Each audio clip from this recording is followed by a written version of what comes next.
as Chris probably said, this area in the basement covers invertebrates, both marine and freshwater and terrestrial, except for insects. So invertebrates, just to reinforce that, covers things like animals without backbones, like crabs, snails, slugs, worms, all that kind of stuff.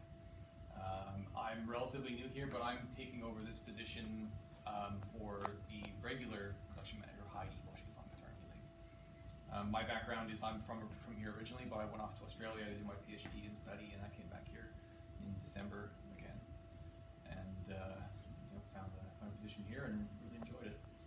My background is more of research. I like taxonomy and ecology, and especially like I work on clams and worms, those kind of animals. So what I was going to do is, since we can't actually talk upstairs with the little interactive tide pool, I was going to just talk a little about these collections, and most people don't get a chance to come down here and see them. So I'll show you a little bit around here, and then I can talk a little more about sort of what these collections mean and sort of what the work we do here is, show you some of the scientific work that we do. Okay. Can I ask a quick question? Sure, anytime. Sometimes at the tide pool, a visitor will ask a question that I can't answer. Yeah. Now, if they fill out the question on one of the visitors' cards, would you be the person that would come to answer it? I don't usually read the visitors' cards, but I think but those would go to our reception desk, and then it would be sent to the appropriate person. Yeah, it would either go to Henry Hugh John. or it would go to Henry. Yeah. Okay. Yeah. So Henry is the curator. Okay.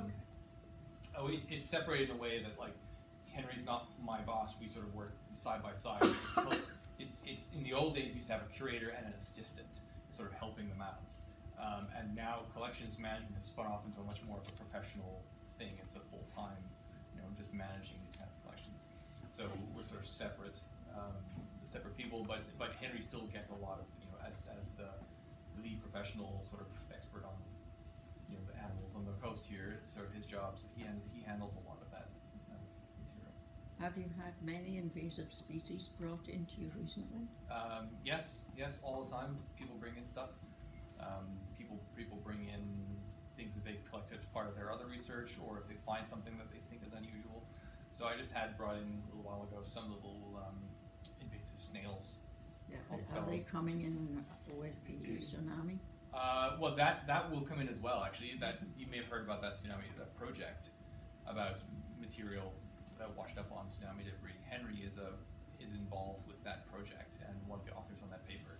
And most of the material from that project is going to be sent here and arrive here and become part of our collections. And that's a really exciting, that'll be a big collection of material from all over the coast.